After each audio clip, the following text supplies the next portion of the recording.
Assalamualaikum warahmatullahi wabarakatuh. Perkenalkan, nama saya Mayunetri, NPM 18027. Nah, di sini saya akan mempresentasikan laporan hasil observasi manajemen pendidikan dan kepemimpinan yang temanya yaitu pendekatan dan model kepemimpinan serta tipe dan gaya kepemimpinan di SD 05 Hilala Indrapura.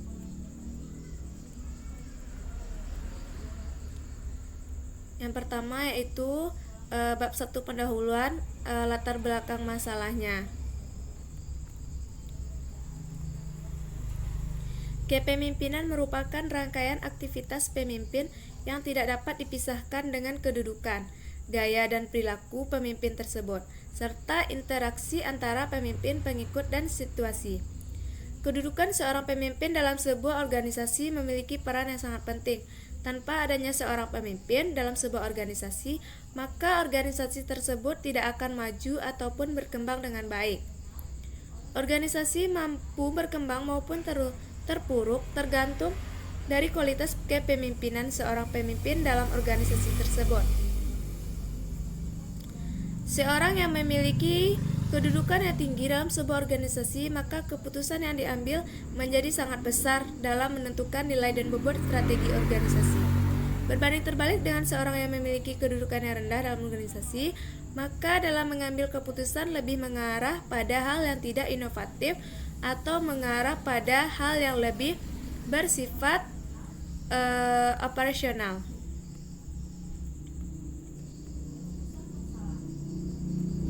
Seseorang yang memiliki peran yang sangat penting dalam menerapkan perputaran roda manajemen sekolah adalah kepala sekolah dan seluruh anggota atau bawahannya. Seorang kepala sekolah memiliki tanggung jawab yang besar dalam menerapkan perputaran roda organisasi sekolah. Seorang yang menjadi kepala sekolah dalam sebuah organisasi pendidikan memiliki fungsi sebagai manajer, pemikir, dan pengembang organisasi tersebut. Nah, berdasarkan latar belakang di atas, penulis tertarik untuk mengkaji masalah ini agar untuk mengetahui apakah kepemimpinan di SDN 05 Hilalang Panjung Soal berjalan dengan baik atau tidak. Nah, kenapa penulis memilih SDN 05 Hilalang Panjung Soal? Karena kalau dilihat dari segi lingkungan sekolahnya, penulis melihat sekolah ini sangat bagus, bersih, dan rapi. Dan penulis juga mendengar dari wali murid atau guru yang mengajar di sana bahwasanya sekolah itu memiliki kepemimpinan yang baik dan juga tegas sehingga guru maupun siswanya disiplin akan sesuatu hal. Maka dari itu, penulis menduga kemungkinan sekolah itu memiliki kepemimpinan yang baik dan bagus. Nah, apa yang diharapkan dengan mengkaji masalah ini lebih dalam? Dengan mengkaji masalah ini lebih dalam, penulis harapkan agar penulis mengetahui pendekatan apa yang digunakan di sekolah tersebut dan model kepemimpinan seperti apa yang diterapkan di SDN 05 Hilalang Panjung Soal, serta tipe dan gaya kepemimpinan bagaimana yang dilakukan seorang pemimpin di SDN 05 Hilalang Indrapura. Rumusan masalahnya yang pertama yaitu apa pendekatan kepemimpinan yang diterapkan di SDN 05 Hilalang Panjung Soal. Nah, yang kedua, model kepemimpinan yang bagaimana yang digunakan di SDN 05 Hilalang Panjung Soal. Yang ketiga, apa kelebihan dan kekurangan dari model kepemimpinan yang diterapkan di SDN 05 Hilalang Panjung Soal. Yang keempat, gaya kepemimpinan seperti apa yang diterapkan di SDN 05 Hilalang Panjung Soal. Nah, yang terakhir yaitu tipe kepemimpinan seperti apa yang diterapkan di SDN 05 Hilalang Panjung Soal. Nah, tujuannya untuk mengetahui apa pendekatan kepemimpinan, yang kedua untuk mengetahui model kepemimpinan, yang ketiga untuk mengetahui apa kelebihan, yang keempat untuk mengetahui gaya pemimpinan, yang kelima untuk mengetahui tipe kepemimpinan, dan keenam untuk mengetahui seperti apa manajemen kepemimpinan yang diterapkan di SDN 05 Hilalang Panjung Soal. Nah, manfaat penulis laporan itu yang pertama ada manfaat teoritis, yang kedua ada manfaat praktis. Nah, bab 2 yaitu tentang kajian teori. Yang pertama yang A-nya pengertian pemimpin dan kepemimpinan. Urdinata berpendapat bahwa pemimpin adalah orang yang memimpin kelompok 2 orang atau lebih, baik organisasi maupun keluarga. Sedangkan kepemimpinan adalah kemampuan seorang pemimpin untuk mengendalikan, memimpin, mempengaruhi pikiran, perasaan atau tingkah laku orang lain untuk mencapai tujuan yang telah ditentukan sebelumnya. Nah, jadi dapat disimpulkan bahwa kepemimpinan merupakan satu seni yang membentuk individu yang kuat dan tangguh untuk memotivasi sekelompok orang agar mau bertindak dan bekerja bersama demi meraih tujuan bersama. Nah, yang kedua ada pendekatan dan model kepemimpinan. Pendekatan kepemimpinan yang pertama ada pendekatan sifat-sifat. Nah, pendekatan sifat-sifat ini yaitu sifat-sifat itu yang ada pada seseorang karena pembawaan atau keturunan. Jadi menurut pendekatan ini, seorang menjadi pemimpin karena sifat-sifatnya yang dibawa sejak lahir, bukan karena dibuat atau dilatih. Yang kedua ada pendekatan perilaku. Yang ketiga ada pendekatan situasional. Nah, yang kedua ada model kepemimpinan. Model kepemimpinan didasarkan pada pendekatan yang mengacu kepada hakikat kepemimpinan yang berlandaskan pada perilaku dan keterampilan seseorang yang berbaur, kemudian membentuk gaya kepemimpinan yang berbeda. Nah, beberapa model kepemimpinan yaitu yang pertama, model kepemimpinan kontingensi Fielder. Model ini yaitu keberhasilan pemimpin tergantung pada diri pemimpin maupun kepada keadaan organisasi. Nah, yang kedua itu model kepemimpinan 3 dimensi. Ada 3 dimensi yang dapat dipakai untuk menentukan gaya kepemimpinan, yaitu perhatikan pada produksi atau tugas, perhatikan pada orang, dan dimensi efektivitas dan gaya tersebut dapat menjadi efektif dan tidak efektif tergantung pada situasi. Nah, yang ketiga, model kepemimpinan situasional. Teori ini merupakan pengembangan dari model kepemimpinan 3 dimensi yang didasarkan pada hubungan antara 3 faktor, yaitu perilaku tugas, perilaku hubungan, dan kematangan. Yang keempat, model kepemimpinan traksional. Kepemimpinan traksional adalah hubungan antara pemimpin dan bawahan serta ditetapkan dengan jelas peran dan tugas-tugasnya. Nah, yang kelima, model kepemimpinan transformasional. Teori ini mengacu pada kemampuan seorang pemimpin untuk memberikan pertimbangan dan rangsangan intelektual yang individukan dan yang memiliki karisma. Dengan kata lain, pemimpin yang transformasional adalah pemimpin yang mampu memperhatikan keprihatinan dan kebutuhan pengembangan diri pengikut untuk mengeluarkan upaya ekstra untuk mencapai tujuan kelompok. Nah, selanjutnya itu tipe-tipe dan gaya kepemimpinan. Tipe-tipe kepemimpinan yang pertama ada tipe kepemimpinan otoriter. Nah, tipe kepemimpinan otoriter ini pemimpin bertindak sebagai diktator terhadap anggota-anggota kelompoknya. Baginya, memimpin adalah menggerakkan dan memaksa kelompok. Batasan kekuasaan dari pemimpin otoriter hanya dibatasi oleh undang-undang. Bawahan hanya bersifat sebagai pembantu. Kewajiban bawahan hanyalah mengikuti dan menjalankan perintah dan tidak boleh membantah atau mengajukan saran. Mereka harus setia kepada pemimpin secara mutlak. Nah, yang kedua yaitu tipe kepemimpinan laissez-faire. Dalam tipe kepemimpinan ini sebenarnya pemimpin tidak memberikan kepemimpinannya. Dia membiarkan bawahannya berbuat kehendaknya. Pemimpin sama sekali tidak memberikan kontrol dan koreksi terhadap pekerjaan bawahannya.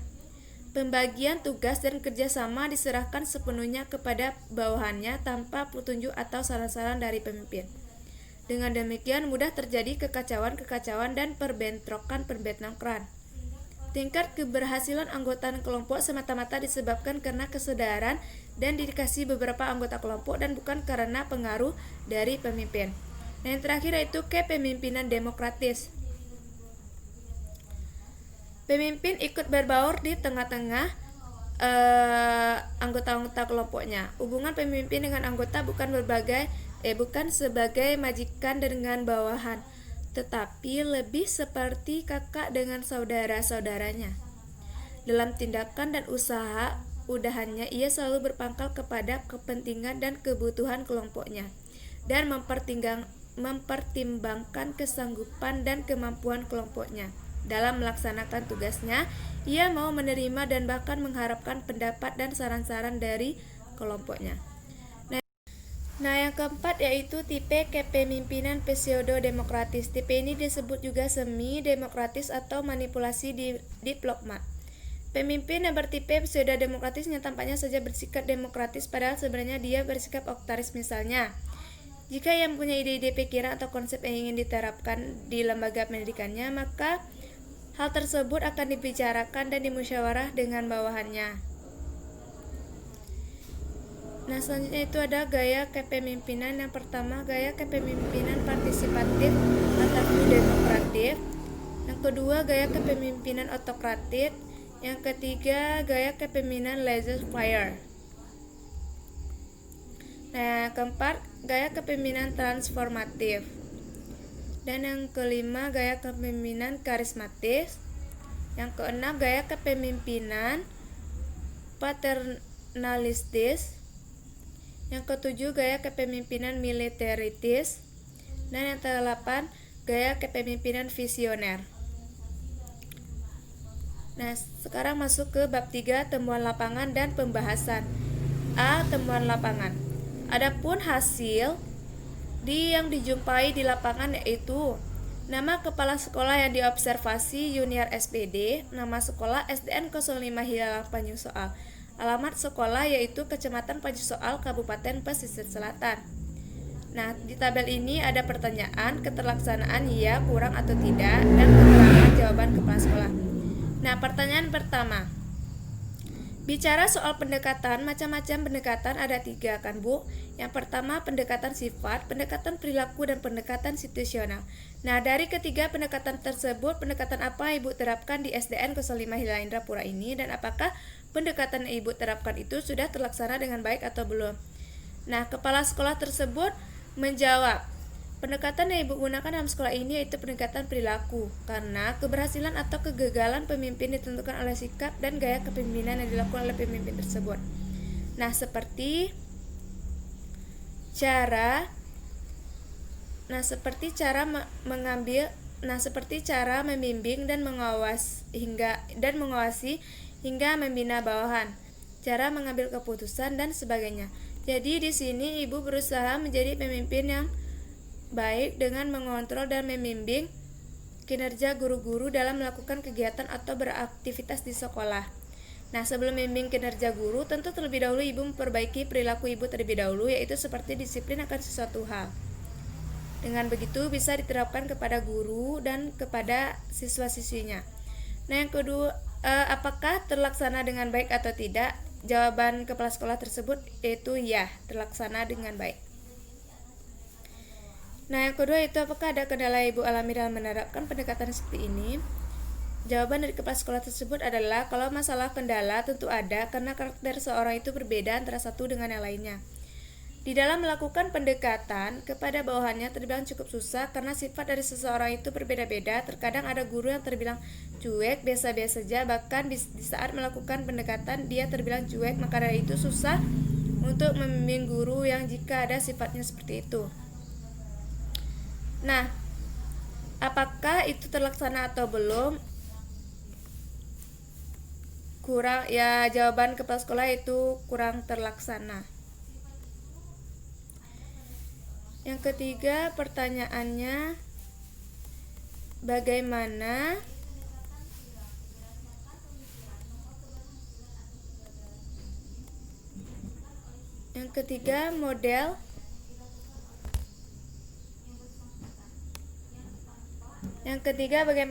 model kepemimpinan yang Ibu terapkan di SDN 05 Hilalang Indrapura? Apakah ada Nah, dalam penerapan model di sini, Ibu menerapkan model kepemimpinan 3 dimensi, di mana Ibu merasa dengan menerapkan kepemimpinan 3 dimensi yang efektif akan dapat mengetahui secara tepat apa yang Ibu inginkan dan bagaimana memperoleh pemajaran yang baik yang diinginkan. Nah, yang keempat, di antara tipe kepemimpinan yang manakah yang Ibu terapkan di SDN 05 Hilalang Panyusoal? Nah, kepala sekolah itu menjawab yaitu tipe yang diterapkan yaitu tipe kepemimpinan yang demokratis, karena tipe kepemimpinan demokratis itu tidak memandang atasan atau bawahan kita seperti terdahulu. Nah, yang terakhir yaitu apakah tipe tersebut cocok diterapkan di sekolah ini? Nah, kepala sekolah tersebut menjawab, ya, kalau menurut ibu tipe itu sangat cocok karena dengan menerapkan tipe tersebut maka ibu bisa bekerjasama dengan rekan-rekan kerja yang ada di sekolah itu. Nah, pembahasan. Observasi yang saya lakukan dimulai pada hari Senin tanggal 11 Januari 2021 dan bertempat di SDN 05 Hilang Pajus A, yaitu bersama Ibu Yuniar SPD dengan tema pendekatan dan model kepemimpinan serta tipe dan gaya kepemimpinan di Sekolah Dasar Negeri 05 Hilang Pajus A.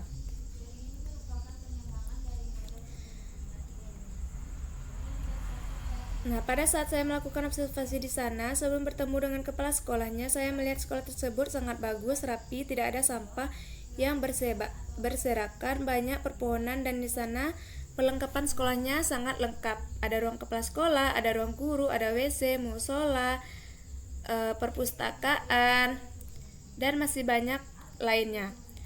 Lalu setelah saya bertemu dengan kepala sekolahnya, saya diajak untuk ngobrol-ngobrol santai di ruang kepala sekolah. Nah, di saat saya masuk ruangan tersebut, saya melihat banyak piala-piala penghargaan yang diraih oleh sekolah tersebut. Nah, ternyata kepala sekolah tersebut selalu memutuskan siswa-siswinya untuk mengikuti berbagai perlombaan seperti Olimpiade, cerdas cermat, pramuka, drum band, kasida, dan masih banyak lagi. Alhamdulillah.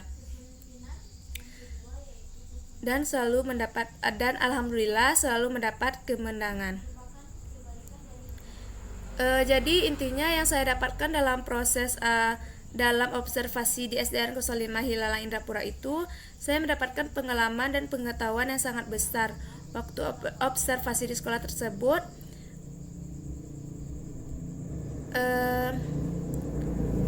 Jadi intinya saya mendapatkan pengalaman dan pengetahuan yang sangat besar waktu observasi di sekolah tersebut. Nah, karena saya bisa tahu bagaimana cara menjadi seorang pemimpin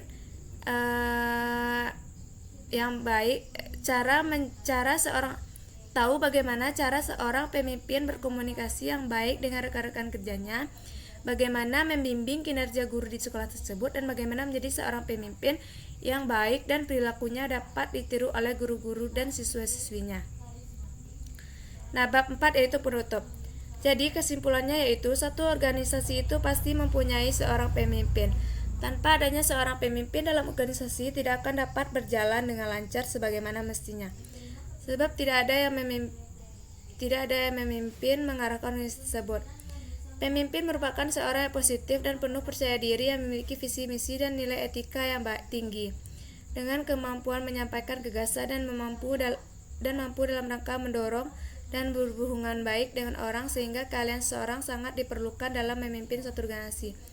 Namun, apabila keahlian seorang tidak dapat memenuhi kategori untuk menjadi pemimpin, maka orang tersebut harus dapat mengembangkan dirinya agar mampu berlatih dan belajar untuk menjadi seorang pemimpin. Kepemimpinan akan menjadi faktor penentu keberhasilan dalam suatu organisasi. Hal ini dikarenakan kepemimpinan menjadi titik pusat adanya perubahan signifikan dalam organisasi. Kepemimpinan ialah menjadi suatu kepribadian yang memiliki pengaruh dan kepemimpinan. Dan kepemimpinan adalah seni dalam menciptakan kesesuaian dan kestabilan organisasi. Peran seorang pemimpin pada organisasi itu begitu sangat penting dikarenakan adanya pimpinan dapat menjadi salah satu ujung tombak dan kesuksesan pada organisasi. Peran pimpinan di antaranya ialah mengatur konflik pada organisasi yang dipimpinnya, sehingga konflik tersebut dapat diselesaikan dengan baik dan tidak ada yang dirugikan. Pimpinan merupakan seseorang yang bekerja lewat orang lain dengan koordinasi pada aktivitas mereka untuk memperoleh tujuan organisasi.